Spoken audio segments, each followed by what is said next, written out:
ॐ शुक्लाम्बरधरं विष्णुं शशिवर्णं चतुर्भुजं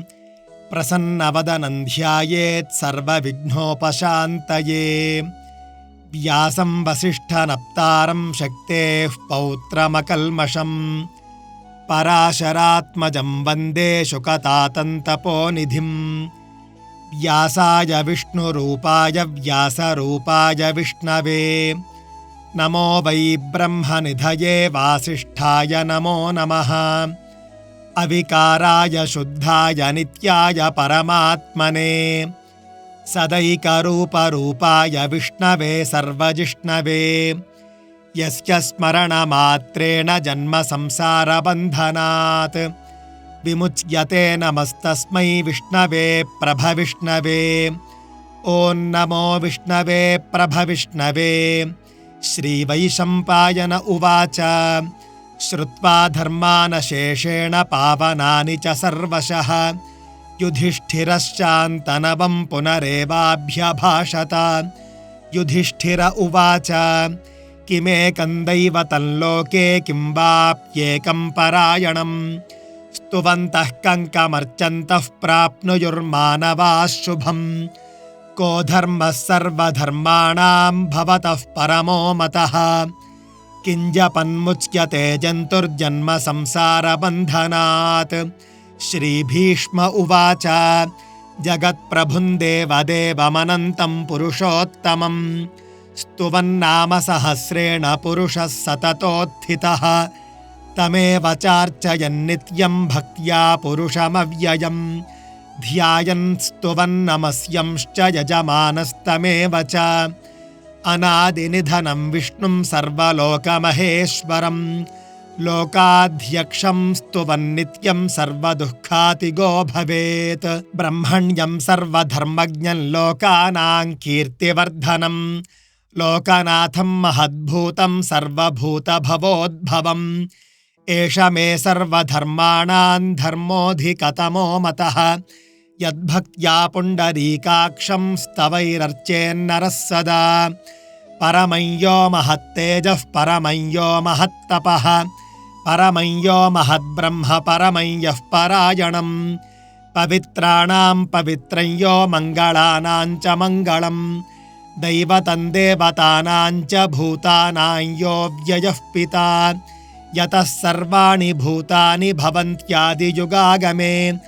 यस्मिंश्च प्रलयं यान्ति पुनरेव युगक्षये। तस्य लोकप्रधानस्य जगन्नाथस्य भूपते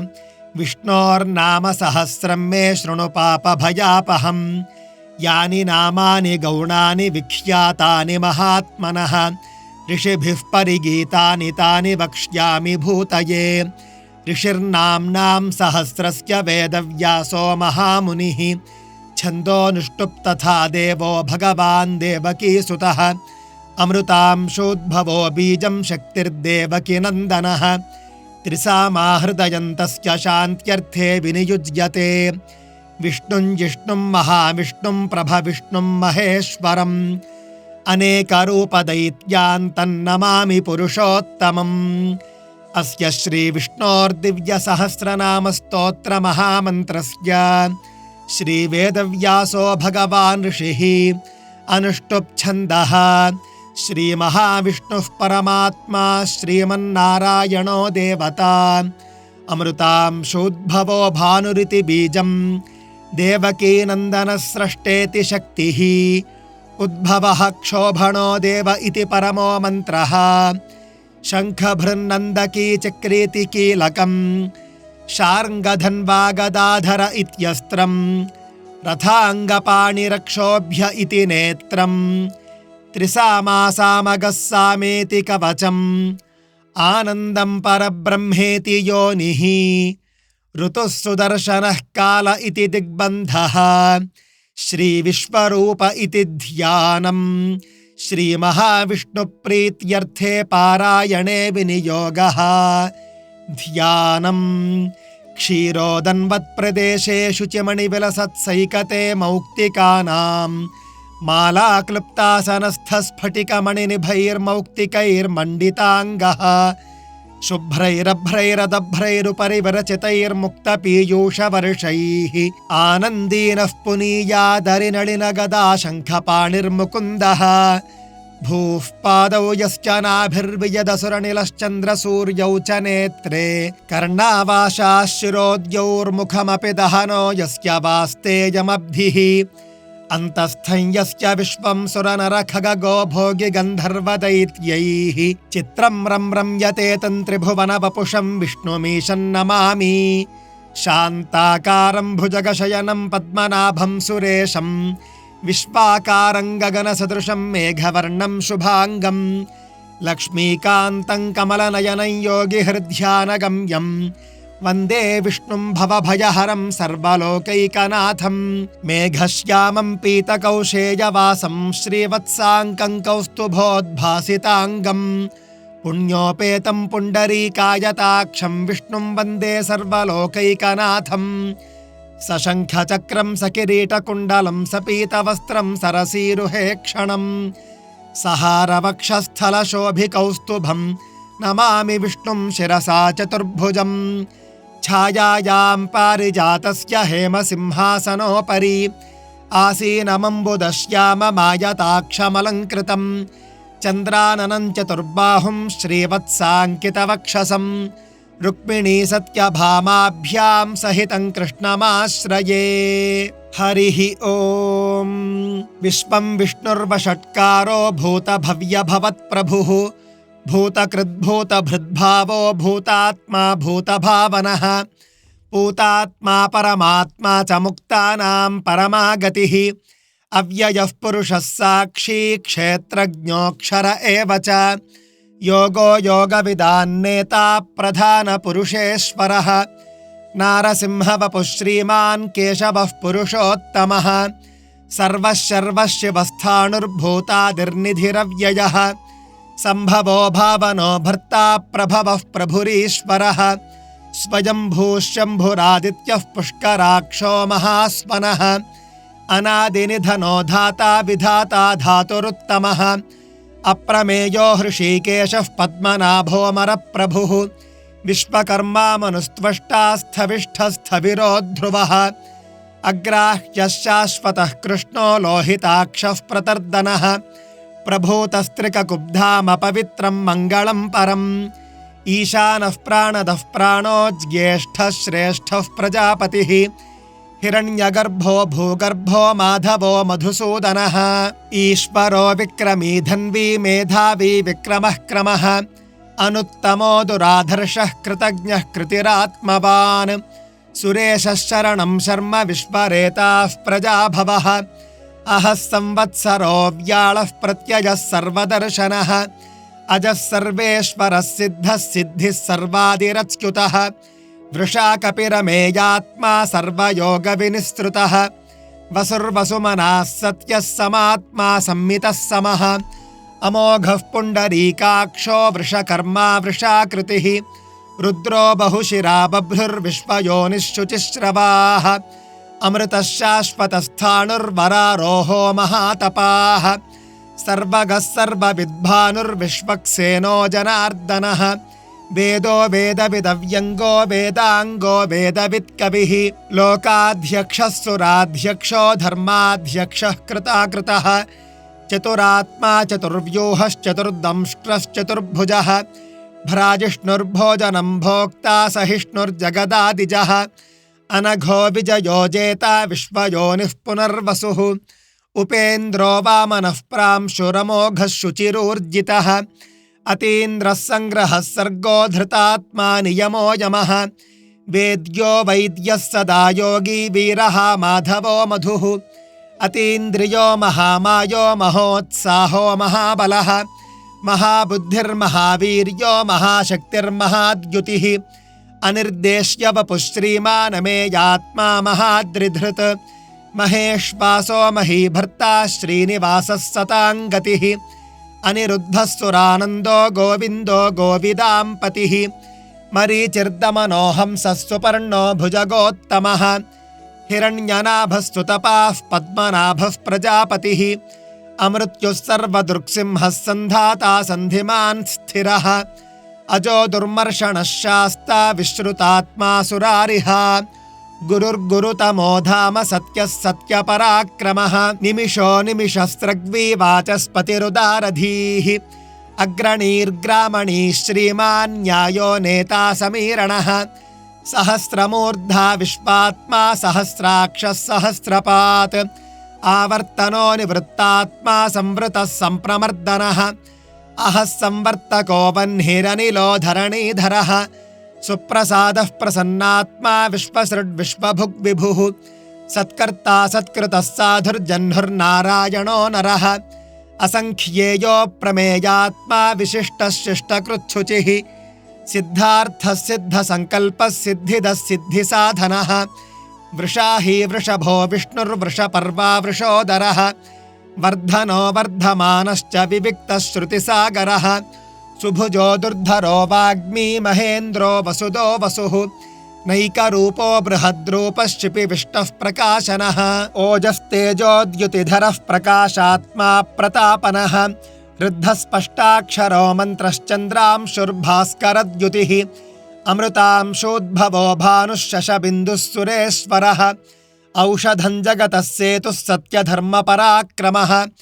भूतभव्यभवन्नाथः पवनः पावनो नलः कामः कामकृत्कान्तः कामः कामप्रदः प्रभुः युगादिकृद्युगावर्तो नैकमायो महाशनः अदृश्यो व्यक्तरूपश्च सहस्रजिदनन्तजित् इष्टो विशिष्टः शिष्टेष्टः शिखण्डी नहुषो वृषः क्रोधः क्रोधकृत्कर्ता विश्वबाहुर्महीधरः अच्युतः प्रथितः प्राणः प्राणदो वासवानुजः अपान्निधिरधिष्ठानमप्रमत्तः प्रतिष्ठितः स्कन्दस्कन्दधरो धुर्यो वरदो वायुवाहनः वासुदेवो बृहद्भानुरादिदेवः पुरन्दरः अशोकस्तारणस्तारः शूरः शौरिर्जनेश्वरः अनुकूलश्च तावर्तः पद्मी पद्मनिभेक्षणः पद्मनाभोरविन्दाक्षः पद्मगर्भः शरीरभृत् महर्धिरुद्धो वृद्धात्मा महाक्षो गरुडध्वजः अतुलः शरभो भीमः समयज्ञो हविर्हरिः सर्वलक्षणलक्षण्यो लक्ष्मीवान् समितिञ्जयः विक्षरो रोहितो मार्गो हेतुर्दामोदरः सहः महीधरो महाभागो वेगवानमिताशनः उद्भवः क्षोभणो देवः श्रीगर्भः परमेश्वरः करणं कारणं कर्ता विकर्ता गहनो गुहः व्यवसायो व्यवस्थानः संस्थानस्थानदो ध्रुवः परर्धिः परमस्पष्टस्तुष्टः पुष्टः शुभे क्षणः रामो विरामो विरजो मार्गो नेयो नयो नयः वीरः शक्तिमतां श्रेष्ठो धर्मो धर्मविदुत्तमः वैकुण्ठः पुरुषः प्राणः प्राणदः प्रणवः पृथुः हिरण्यगर्भः शत्रुघ्नो व्याप्तो वायुरधोक्षजः ऋतुः सुदर्शनः कालः परमेष्ठी परिग्रहः उग्रः संवत्सरो दक्षो विश्रामो विश्वदक्षिणः विस्तारस्थावरस्थाणुः प्रमाणं बीजमव्ययम् अर्थोऽनर्थो महाकोशो महाभोगो महाधनः अनिर्विण्णस्थविष्ठो भूर्धर्मयूपो महामखः नक्षत्रनेमिर्नक्षत्री क्षमः क्षामः समीहनः यज्ञ इज्ञो महेद्यश्च क्रतुः सत्रं सतां गतिः सर्वदर्शी विमुक्तात्मा सर्वज्ञो ज्ञानमुत्तमं सुव्रतः सुमुखः सूक्ष्मः सुघोषः सुखदः सुहृत् मनोहरो जितक्रोधो वीरबाहुर्विदारणः स्वापनस्पवशो व्यापी नैकात्मा नैककर्मकृत् वत्सरो वत्सलो वत्सी रत्नगर्भो धनेश्वरः धर्मगुब्धर्मकृद्धर्मी सदसत्क्षरमक्षरम् अविज्ञाता सहस्रांशुर्विधाता कृतलक्षणः गभस्तिनेमिः सत्त्वस्थः सिंहो भूतमहेश्वरः आदिदेवो महादेवो देवेशो देवभृद्गुरुः उत्तरो गोपतिर्गोप्ता ज्ञानगम्यः पुरातनः उत्तरो गोपतिर्गोप्ता ज्ञानगम्यः पुरातनः शरीरभूतभृद्भोक्ता कपीन्द्रो भूरि दक्षिणः सोमपोमृतपः सोमः पुरुजित् पुरुषोत्तमः विनयो जयः सत्यसन्धो दाशार्हः सात्वतां पतिः जीवो विनयिता साक्षी मुकुन्दो मितविक्रमः अम्भो निधिरनन्तात्मा महोदधिशयोऽन्तकः अजो महारः स्वाभाव्यो जितामित्रः प्रमोदनः आनन्दो नन्दनो नन्दः सत्यधर्मात् त्रिविक्रमः महर्षिः कपिलाचार्यः कृतज्ञो मेदिनीपतिः त्रिपदस्त्रिदशाध्यक्षो महाशृङ्गः कृतान्तकृत महावराहो गोविन्दः सुषेणः कनकाङ्गदी गुह्यो गभीरो गहनो गुप्तश्चक्रगदाधरः वेधास्वाङ्गोजितः कृष्णो दृढः सङ्कर्षणोच्युतः वरुणो वारुणो वृक्षः पुष्कराक्षो महामनाः भगवान् भगहानन्दी वनमाली हलायुधः आदित्यो ज्योतिरादित्यः सहिष्णुर्गतिसत्तमः सुधन्वाखण्डपरशुर्दारुणो द्रविणप्रदः दिवि स्पृक्सर्वदृग्व्यासो वाचस्पतिरयो निजः त्रिसामासामगः सामनिर्वाणं भेषजं भिषक् सन्न्यासकृच्छमः शान्तो निष्ठा शान्तिः परायणम् शुभाङ्गः शान्तिदस्रष्टा कुमुदः कुवलेशयः गोहितो गोपतिर्गोप्ता वृषभाक्षो वृषप्रियः अनिवर्ती निवृत्तात्मा संक्षेप्ता क्षेमकृच्छिवः श्रीवत्सवक्षा श्रीवासः श्रीपतिः श्रीमताम्बरः श्रीधः श्रीशः श्रीनिवासः श्रीनिधिः श्रीविभावनः श्रीधरः श्रीकरः श्रेयः श्रीमान् लोकत्रयाश्रयः स्वक्षस्वङ्गश्चतानन्दो नन्दिर्ज्योतिर्गणेश्वरः विजितात्मा विधेयात्मा सत्कीर्तिश्छिन्नसंशयः उदीर्णः सर्वतश्चक्षुरनीशः शाश्वतस्थिरः भूषयो भूषणो भूतिर्विशोकः शोकनाशनः अर्चिष्मानर्चितः कुम्भो विशुद्धात्मा विशोधनः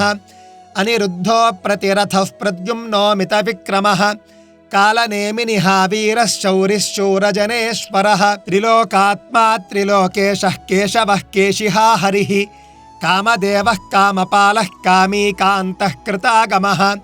अनिर्देश्य वपुर्विष्णुर्वीरोऽनन्तो धनञ्जयः ब्रह्मण्यो ब्रह्मकृद्ब्रह्मा ब्रह्म ब्रह्म विवर्धनः ब्रह्मविद्ब्राह्मणो ब्रह्मी ब्रह्मज्ञो ब्राह्मणप्रियः महाक्रमो महाकर्मा महातेजा महोरगः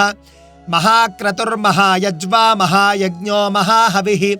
स्तव्यस्तवप्रियस्तोत्रं स्तुतिस्तोतारणप्रियः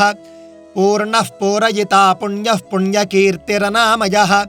मनोजवस्तीर्थकरो वसुरेता वसुप्रदः वसुप्रदो वासुदेवो वसुर्वसुमनाहविः सद्गतिः सत्कृतिः सत्ता सद्भूतिः सत्परायणः शूरसेनो यदुश्रेष्ठः सन्निवासस्तु यामुनः भूतावासो वासुदेवः सर्वासु निलयो नलः दर्पः दर्पदो दृप्तो दुर्धरोऽथा पराजितः विश्वमूर्तिर्महामूर्तिर्दीप्तमूर्तिरमूर्तिमान् अनेकमूर्तिरव्यक्तः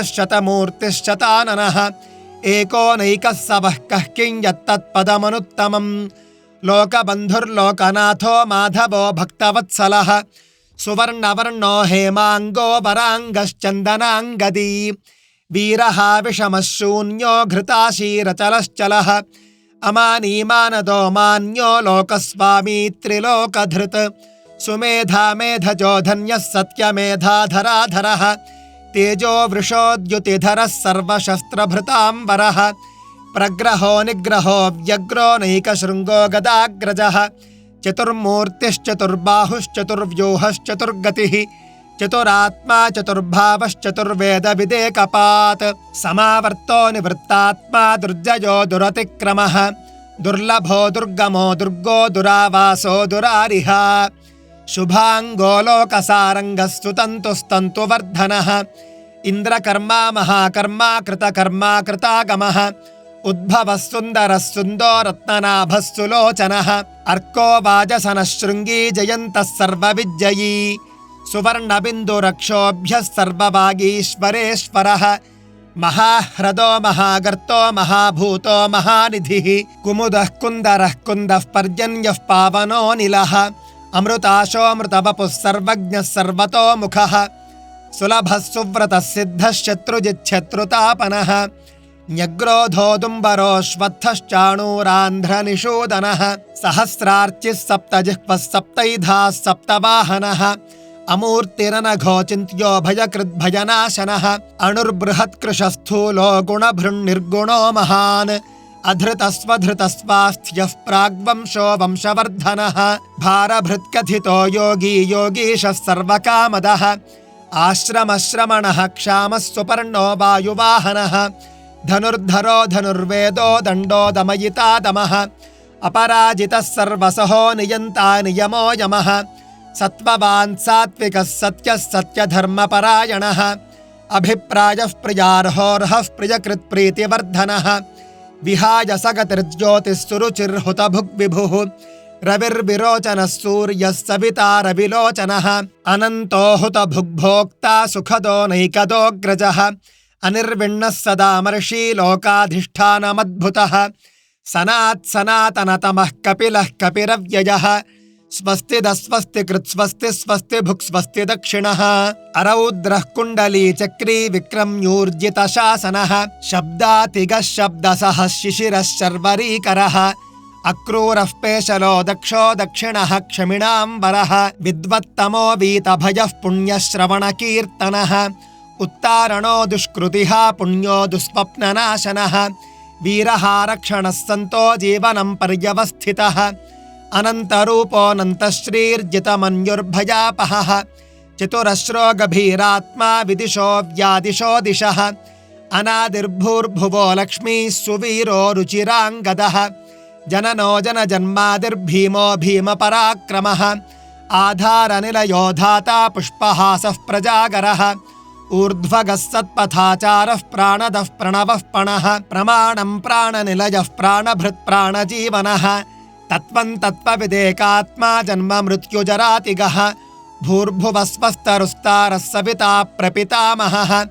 यज्ञो यज्ञपतिर्यज्वा यज्ञाङ्गो यज्ञवाहनः यज्ञभृद्यज्ञकृद्यज्ञी यज्ञभुग्यज्ञसाधनः यज्ञान्तकृद्यज्ञगुह्यमन्नमन्नाद एव च आत्मयोनिस्वयं जातो वैखानः सामगायनः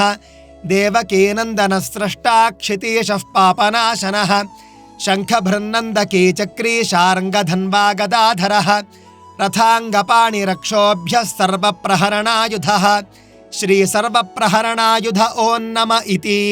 वनमाली गदी शार्ङ्गी शङ्खी चक्री च नन्दकी